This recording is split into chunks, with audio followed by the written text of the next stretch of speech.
Donc, programme relativement riche et nous avons la chance de recevoir au micro de Radio Courtoisie David Engels. Est-ce que vous nous entendez ? Oui, tout à fait, je vous entends très bien. Merci pour l'invitation. Alors, nous sommes vraiment honorés de votre présence. Pour les rares auditeurs de Radio Courtoisie qui ne vous connaîtraient pas, je rappelle que vous êtes un historien belge, que vous avez fait des histoires de philosophie, d'histoire évidemment, et de sciences politiques, que vous avez enseigné notamment à l'Université libre de Bruxelles, que vous avez publié de nombreux essais, mais en 2013, votre ouvrage Déclin connaît un succès retentissant dans le monde des idées, ce qui vous permet de toucher un public encore plus large.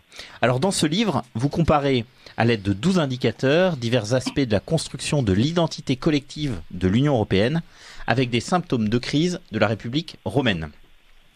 Vous faites partie de ceux qui émettent l'hypothèse d'une guerre civile demain en Europe et vous estimez par exemple que la crise des Gilets jaunes participe à ce mouvement.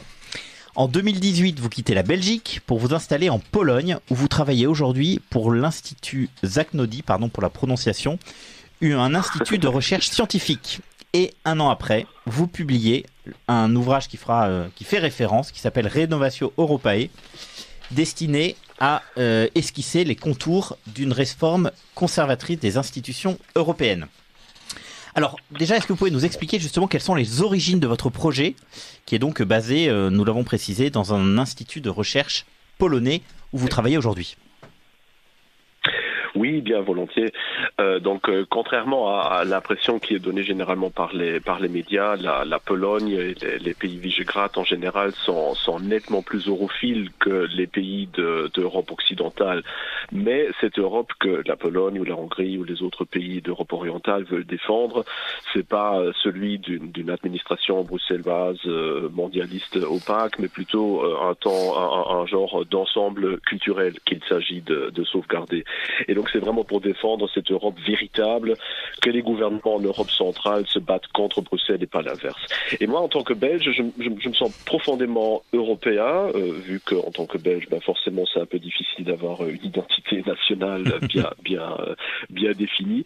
Et donc, c'est pour ça aussi que je trouve cette approche polonaise extrêmement constructive et aussi intéressante. Et donc, ça a été d'emblée une entente très cordiale entre ces diverses institutions scientifiques pour lesquelles je travaille et moi-même. Alors, le but de notre livre, c'était vraiment de réunir toute une série de penseurs scientifiques de partout en Europe, notamment pour la France, Chantal Delsol, pour réfléchir ensemble à un renouveau européen qui serait caractérisé par un retour aux racines culturelles et aussi par une attitude constructive face à la nécessité d'une collaboration étroite entre nations européennes. Et ce livre a été, on peut le dire, un succès. Il a été traduit maintenant dans une demi-douzaine de langues et notamment maintenant aussi en français chez Le Cerf. Le Cerf Patrimoine, effectivement. Je n'ai pas précisé, c'est un ouvrage sous votre direction, mais qui est un ouvrage collectif, effectivement. Alors pour vous, quels sont les maux dont souffre l'Europe au sens civilisation ? L'Europe, elle est très clairement en déclin et ce déclin, il est surtout d'ordre identitaire. Pour moi, c'est vraiment cette crise identitaire de l'Europe qui est à la racine de toutes les conséquences économiques, politiques, sociales, culturelles qu'on connaît bien. Et la raison est simple. L'Europe, du moins depuis les traumatismes aussi de la Deuxième Guerre mondiale, a cessé d'être fière de son histoire et de ses immenses prouesses.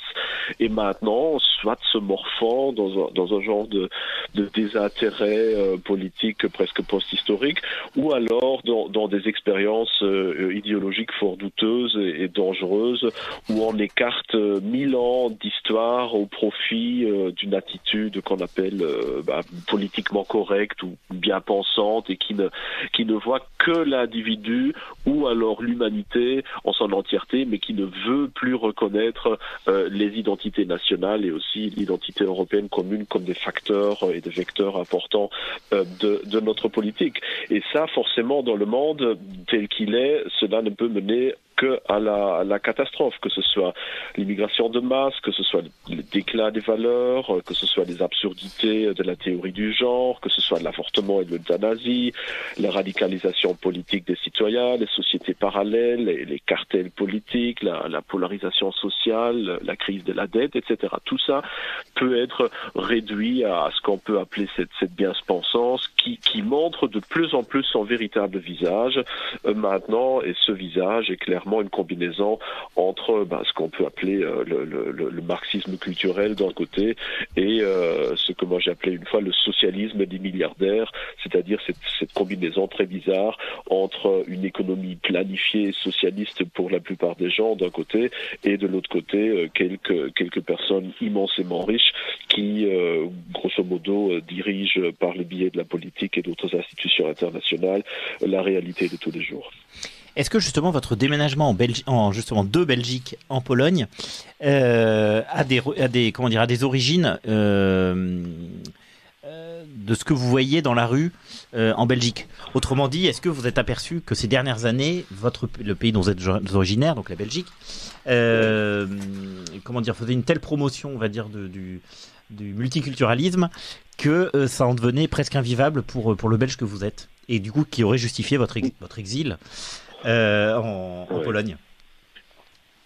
Il y a certainement de ça. Bon, d'un côté, il y avait évidemment aussi le fait qu'après après les longues années de travail en tant qu'académique, j'avais l'impression d'avoir fait un peu le tour de tout ce qui était possible dans mon domaine, et que la possibilité de me lancer dans une activité beaucoup plus axée sur le monde contemporain que sur le monde de l'Antiquité, ça avait aussi un côté très très attrayant.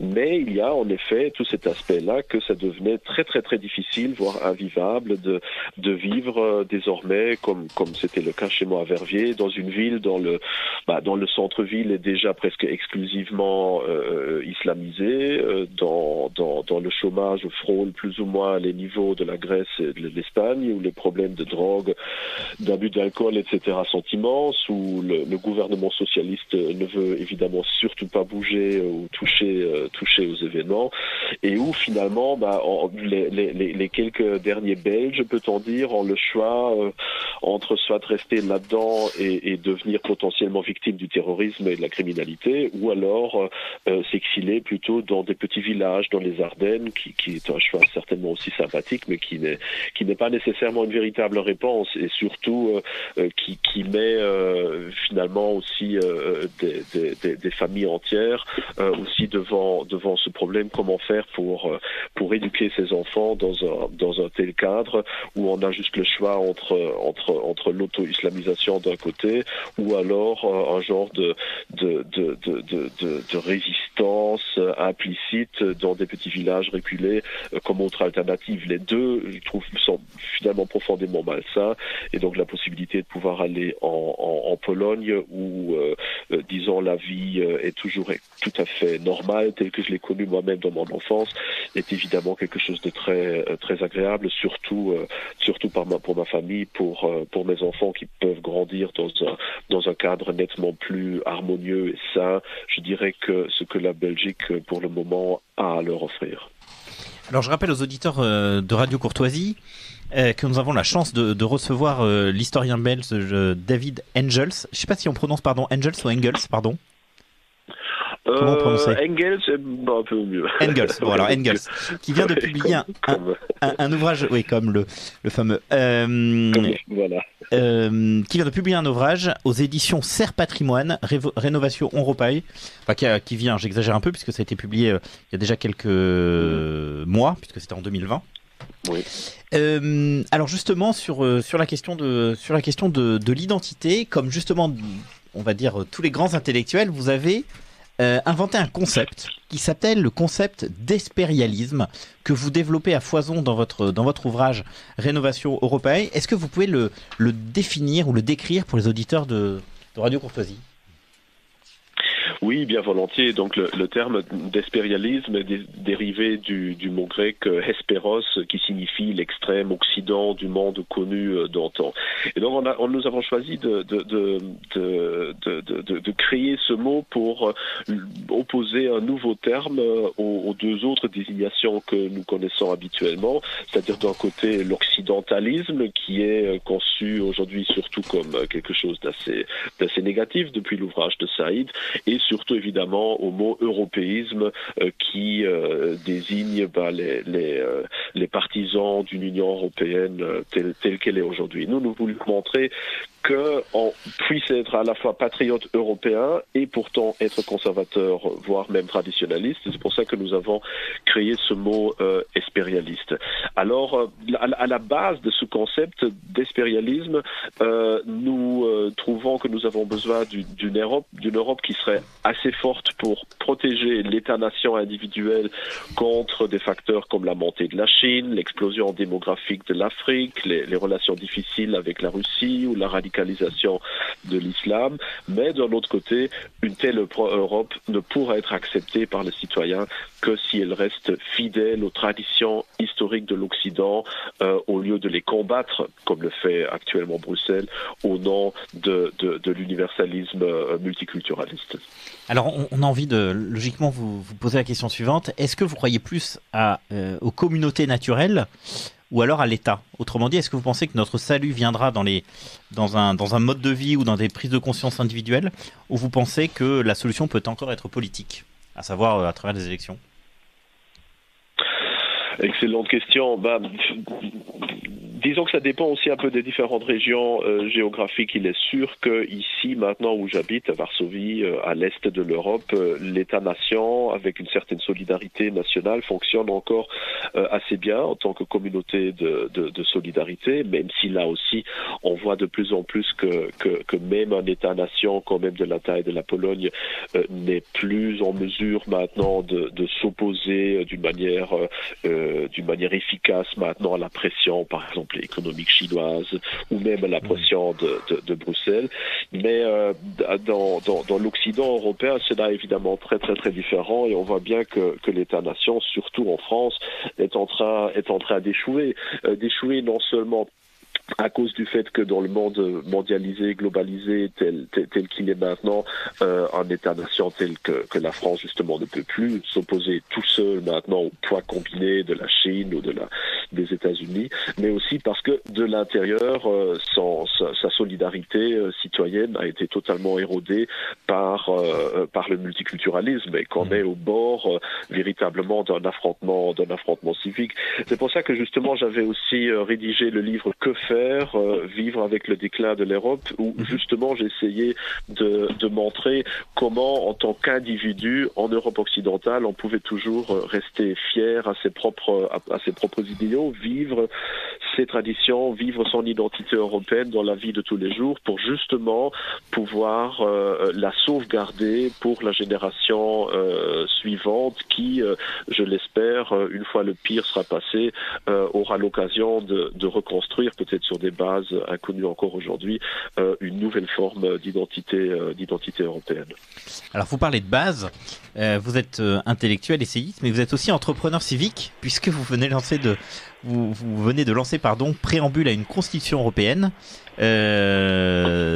dont vous pouvez certainement rappeler l'adresse pour la consulter. Quel est ce projet? Quel est ce nouveau projet que vous avez lancé?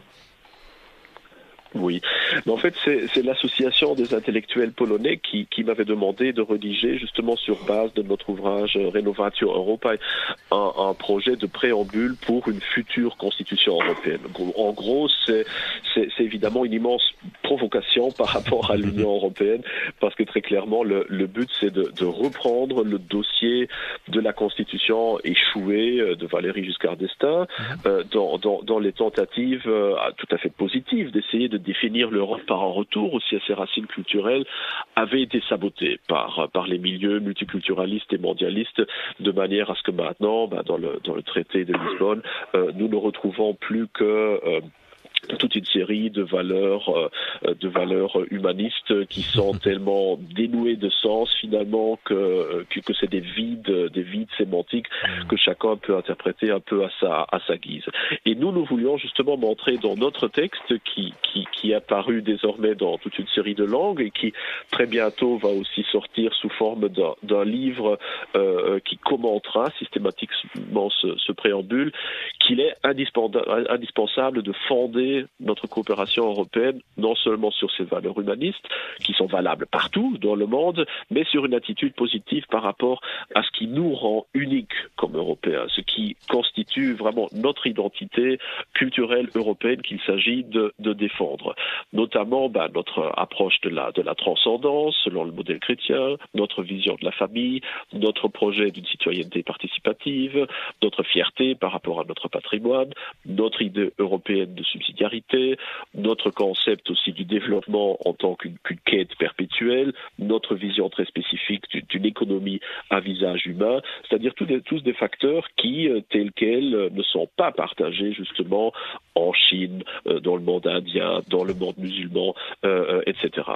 Et sans nous rendre compte de cette identité européenne commune qui existe depuis 1000 ans, il ne peut y avoir de véritable solidarité européenne, et sans cette solidarité, forcément tout le projet européen va échouer et à la fin nous n'aurons même pas véritablement un retour à des États-nations autonomes et fiers, mais au contraire une transformation de l'Europe en un genre d'échiquier d'une quarantaine de mini-États dans la Chine, dans le monde musulman, dans l'Arabie Saoudite, dans la Russie, dans les États-Unis, vont faire des pions pour leur propre jeu d'influence en Europe. Très bien, écoutez, dernière question, David Engels. Qu'est-ce que vous répondriez à un jeune français qui vous dit, écoutez, moi je me sens pas du tout européen. Je crois profondément à l'idée française et votre projet, on va dire en quelque sorte, pas forcément d'empire européen, mais en tout cas d'union des peuples européens, ça ne m'intéresse pas. Moi, je veux vraiment rester sur l'identité française à laquelle je suis très attaché. Est-ce que c'est incompatible avec votre projet? Parce que j'imagine que vous avez beaucoup de discussions avec des nationalistes, quels qu'ils soient en Europe. Qu'est-ce que vous répondez à ces nationalistes alors, qui ne croient finalement qu'en la nation? Ou qui pensent que la nation est leur salut. Oui, tout à fait. D'un côté, je peux comprendre leur position parce que malheureusement, cette position est le résultat justement d'une cinquantaine d'années de propagande européiste qui a tellement discrédité le projet européen que finalement les gens ne se retrouvent justement plus dans cette identité occidentale, alors que pendant au moins un millier d'années, il était extrêmement clair pour chaque Français, Allemand, Polonais, Espagnol, qu'il faisait partie de cette communauté qui d'abord s'appelait chrétienté et qui de plus en plus s'est muée vers une notion d'Occident ou d'Europe.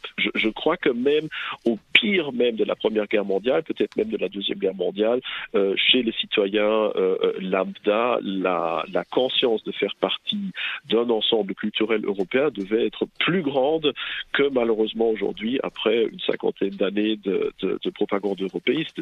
C'est un résultat très triste.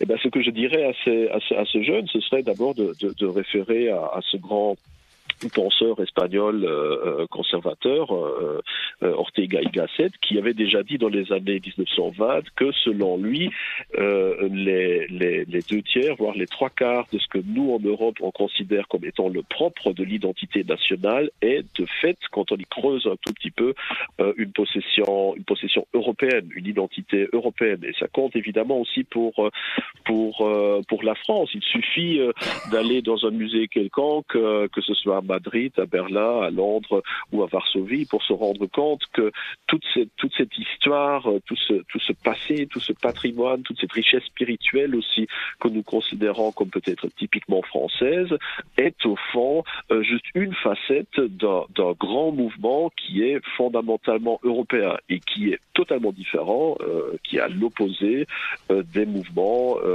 intellectuels ou culturels qu'on trouverait en Chine, en Inde ou dans le monde musulman. Et je crois que c'est justement là que l'Union européenne, tout comme les écoles d'ailleurs, ont échoué. Ils ont absolument oublié de mettre en valeur ce niveau identitaire européen qui existe, qui, de mon point de vue, est beaucoup plus fondamental pour notre identité, même nationale, que l'identité nationale propre, vu qu'ils ont juste mis en avant une identité humaniste assez vague, dans lequel, qui est un peu comme une auberge espagnole, où tout le monde et finalement personne ne trouve son propre. Mais je suis tout à fait d'accord, il faut toute une approche pédagogique, éducative, pour justement montrer à ces jeunes qui dépités de la propagande européenne de ne pas abandonner cette idée d'une identité commune occidentale et de revenir à un nationalisme au fond assez artificiel et qui considère comme étant une propriété nationale des éléments qui au fond sont beaucoup plus d'ordre occidental. Très bien, mais écoutez, merci beaucoup, cher David Engels. Je rappelle que vous avez publié Rénovation Europae aux éditions du Cerf et j'invite vraiment tous les auditeurs de Radio Courtoisie à découvrir l'œuvre très riche de cet intellectuel belge, donc Engels. Alors je l'ai pas dit comment ça s'écrivait, E-N-G-E-L-S, E-N-G-E-L-S. Voilà un excellent ouvrage à commander à votre libraire préféré. Merci encore d'être intervenu au micro de Radio Courtoisie et on vous souhaite une excellente journée. De à très bientôt. Merci beaucoup, ça a été un plaisir. Et bien, c'est pas partagé. Merci encore. Au revoir, monsieur.